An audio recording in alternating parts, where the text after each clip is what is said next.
morning, everybody. Hope you all are doing good. So my topic is probability definition. So today I am going to tell you a story of a British mathematician who was imprisoned during World War. His name is J. B. Church. No, J. B. Church. Remember the name? I will tell that story after some time. So be patient. So in the previous class, Yuvatara introduced us into the world of probability. She talked us about what is probability. She said that probability is the measure of uncertainty, and she introduced some basic terms of probability, like random experiment, sample space, event, and some types of event. That is very important in this seminar. So I think through that constructed. So what was random experiment? Random experiment is any experiment which outcome is random. If outcome of an experiment is random, then that experiment is known as random experiment. If I am tossing a coin, outcome is random. We can't predict whether it is random. So if outcome is random, we call it as random experiment. And second thing is sample space. Sample space we denote it with S. Sample space is if we are arranging each and every possible outcomes in a set, then it is known as sample space. In case of tossing the coin, the sample space we can write as head and tail. Okay. Now the next term is event. What is event? The event we represent by E. Event is the set where we denote our favorable outcome. So if I need to find the probability of getting head in the coin, then I will take the event as the getting head. I will take it as this one. Okay. And based on this, she gave an equation for probability is P is equal to N naught S by N of T. N of T by N of S. That means number of events or number of favorable outcome by total number of outcomes. And there are some type of events. Maybe you heard it in +1 or +2. Like mutually exclusive events are there. Mutually exclusive events are there. I will explain with an example. In the same cliche example, posing a coin, I am taking the event A as getting head. Okay, getting head. I am taking event A, and B is getting tail. So, if A and B should be mutually exclusive events, both of it shouldn't happen at the same time. We know we can't take head and tail at the same single point. So A and B are mutually exclusive. And there is another thing that is exhaustive. Exhaustive means if A and B are mutually exclusive, A union B, we need to give sample space. For example, if I am taking A as rolling a dice, A is the event where I get the outcome is odd numbers. So I am taking A as 1, 3, 5, and B is getting even numbers. It is 2, 4, 6. So if I am taking its union, I will get the A, 1, 2, 3, 4, 5, 6. This is the sample space. Okay? Understood? I need to study this understand. Now I am entering to my topic, which is probability definitions. So mathematicians give 3 types of definition to probability. It is not classified probability into 3 classes. It's actually 3 different approaches towards probability, 3 different definitions of probability. So first one is classical probability. What? Classical. So in classical probability, this was given by James Bernoulli. You heard this name? basically Bernoulli's theorem. That same Bernoulli gave this equation. According to him, he assumed that all outcomes are identical, or all outcomes are equally likely, or the probability of getting each outcome is same. So, in the case of tossing a coin, the probability of getting head is not much different than probability of getting a tail. That means there is equal chance of getting head or tail. When rolling a dice, there is equal chance of getting the number 1, 2, 3, 4, 5 or 6. So that means outcomes are equally likely. Outcomes are equally likely. Okay? So in classical definition, he discussed that if the outcomes are equally likely, then probability we can find by probability P of P is equal to number of favorable outcome by number of favorable outcome by total number of outcomes. Total number of outcomes. So this is the basic equation we study. It is under the topic classical definition. So according to classical definition, number of favorable outcome by total number of outcomes. I am giving some letter to denote this. So I am giving M to denote the number of favorable outcome and E to denote the total number of outcomes. We can use that same equation of N of E by N of. Let's take some example. The same example, I am tossing a coin and probability of getting hit. What is the probability of getting hit? Is total number of outcomes. How many outcomes are there? 2. We may get hit or we may get tail. So, total number is 2 and we need to get hit. That means favorable outcome is 1. So the probability of getting hit is 1 by 2. Or if I am rolling a dice and probability of getting 3 is, what will be the probability of getting 3 when I am rolling dice? It will be 1 by 6. How? Because there are 6 outcomes. Okay? Simple equation, but this equation has one limitation. That means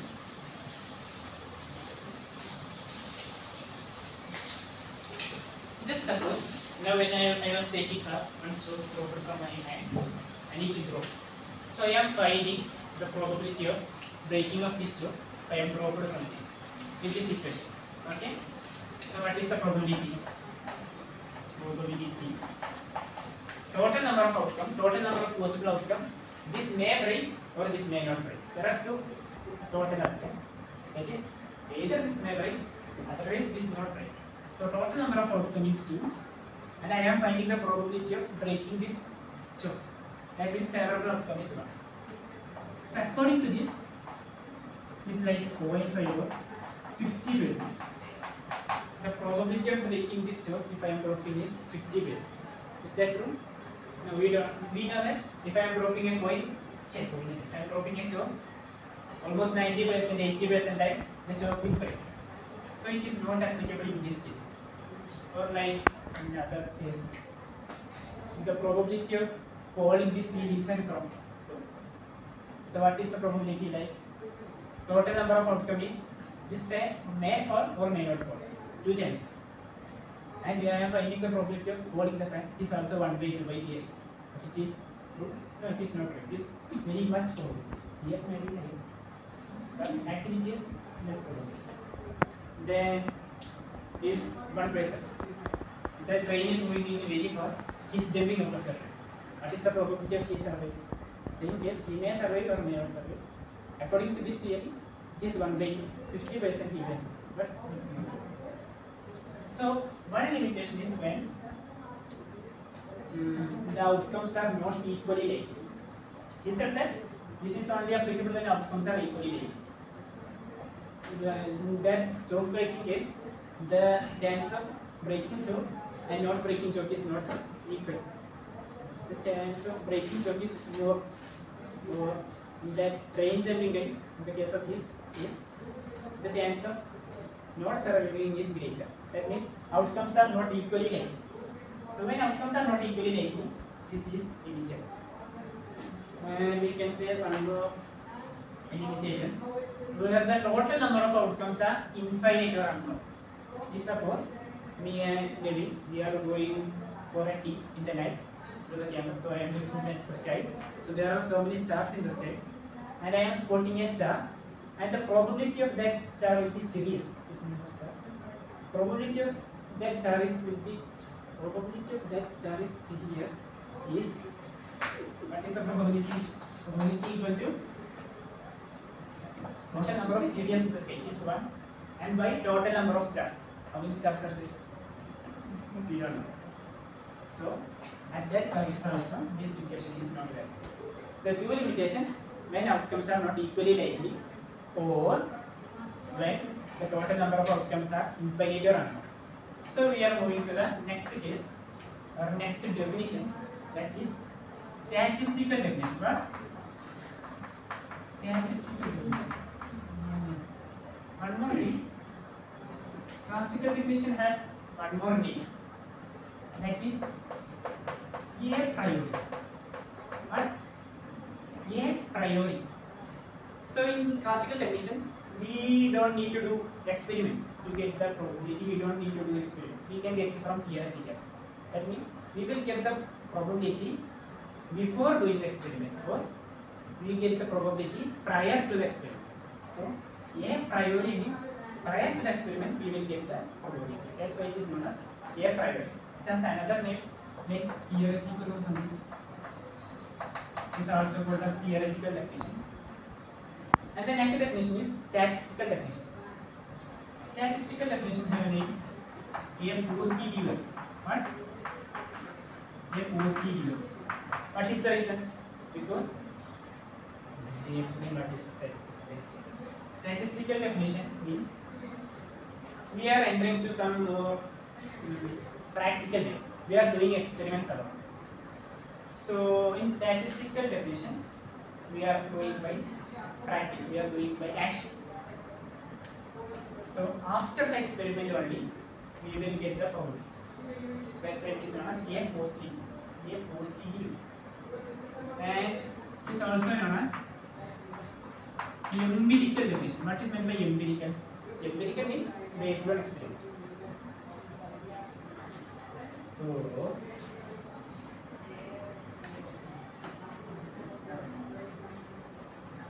this definition is given by von Mises. He is a Austrian American scientist. His name is von Mises. He defined the probability as we are repeating a same kind of experiment repeatedly in homogeneous condition. So if I need to find the probability of breaking this term, I will bring hundreds or thousands of boxes of chalk of the same material, and I will drop all them by same height. I will take one chalk, I will measure it, I will take note that whether it broke or not. I will take next chalk, I will draw, I will check whether it is broke or not. Check whether it is broke or not. Like by doing the experiment repeatedly, we will find the probability. So his definition of probability is limit n tends to infinity m by n, where m is number of events where a occurs. N is number of times. In this case, if I am finding the probability of breaking the chalk, A is the event, that is breaking of chalk. M is the number of events A occur, that means how many numbers the chalk broke. And N is the number of tries, how many times I repeated that experiment. So according to him, we are increasing the total number of trials as many times as we want. So here it means that we are doing it infinity times to get the accurate probability. So this is the definition, unit extending infinity m by n. And he says that as the number of trials increases, the accuracy will be also increases. And let's go to some examples. First example is breaking chart. If I am dropping the stock some 1000 times, and I saw that out of it 903 times stock drop. So by the equation, the number of events saved is 903 and 1000 times I repeated the experiment. So I will get the probability as 0.903 or 90%. We will get some more accurate value. Or next example is, if I am a worker in a company and my boss tells me to check the probability of product defect, how many percentage of our products are defective. So for that I can use this equation, where suppose I am checking some 5000 products. I am checking 5000 products and I found out that 25 of them are defective. So I will get the percentage as 0.5%. From this equation I can understand that only 0.5% is the product defect ratio. And the third example, here I am talking about Kirich coin experiment. Did you hear the name Kirich? He is the scientist, first paper. So J.E. Kirich is John Edmund Kirich. He was a British mathematician. During World War II, he was in Denmark and he got imprisoned by the Nazis. And while he is in jail, he is mathematician, he is sitting without any work. So he took a fire coin, he dosed it 1000 times. And he measured how many times he got hit. So he dosed it 1000 times and he got 502 times hit. But he didn't stop, he did 10 sets of 1000. That means totally he dosed it 10,000 times by sitting with the prism, that's story, and he got that total 5. So according to this equation, what is the probability? Probability is occurrence of number of occurrence of event by total number of trials. That means he did that 10,000 times. By this equation, is like 0.5079 is almost equal to the 1 by 2. By classical definition, we got it 1 by 2. By statistical, we got it as almost here 1 by 2. This experiment is known as Kirich coin experiment. Kirich coin experiment. So using statistical definition, he verified classical definition. Like the classical definition, statistical definition also have one limitation. It is we need to repeatedly do the experiment in same homogeneous condition. So we know it is not practical, because if I am doing experiment, I am repeating it for 10,000 times, we know the atmospheric conditions will change, or the height may not be specific, or the materials of the 10,000 joule may not be same. So that condition, that means that we need to do it in homogeneous condition, is a limitation. And then the third one is axiomatic approach. Axiomatic approach of probability.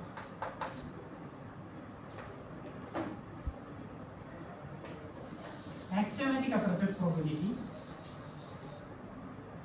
is introduced by a Russian scientist known as Andrei Kolmogorov. Andrei Kolmogorov introduced it in 1932.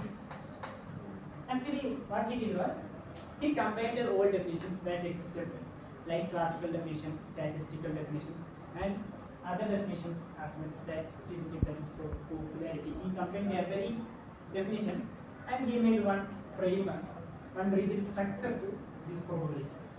He made three axioms. What is axioms? Axioms means three fundamental rules he made to find probability. It gives fundamental structure to probability.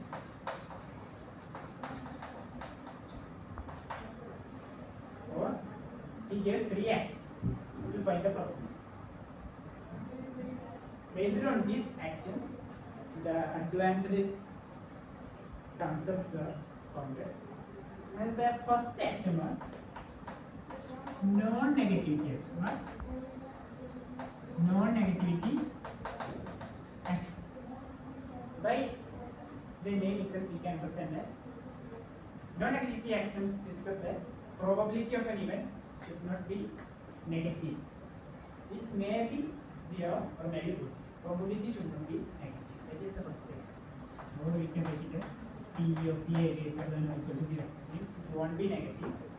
Or F by B, A is equal to 0. Okay. First action. Second action. Second action is neutralization.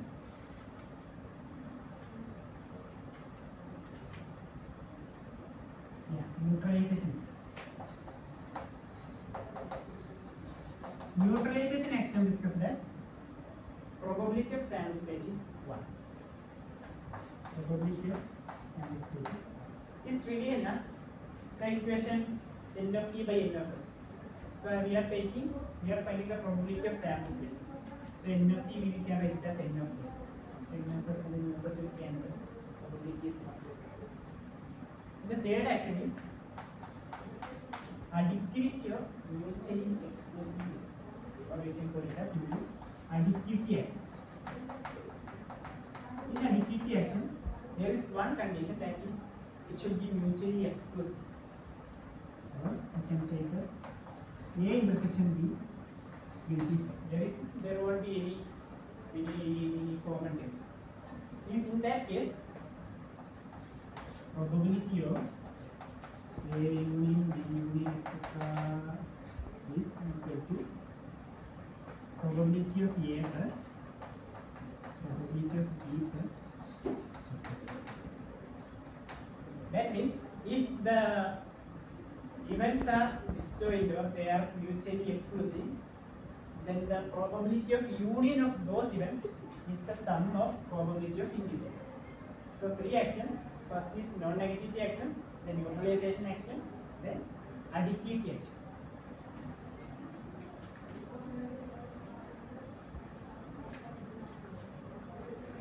So I think that's all. So just one short summary. We talked about three definitions. First one was classical, statistical, axiomatic. Classical definition has other names such as a priori or a priori method or theoretical. And statistical has name a posteriori or empirical. Empirical means based on experiment. Axiomatic also has one name. Known as modern. Axiomatic known as modern. And classical is given by James Bernoulli. Statistical is given by Owen Mises. And axiomatic is given by Coulomb. And in classical, we are assuming that outcomes are equally likely, and we are finding using this equation probability equal to number of favorable outcome by total number of outcomes. In statistical, we are repeatedly doing the experiment, and we are finding that probability is limit extended infinity L by N, where M is the number of events when A is occurred, and N is the number of trials. We took some examples. And next one is axiomatic. We talked about three axioms. First one was non-negativity axiom, then second one was neutralization axiom, and third one was additivity axiom. That's what it is.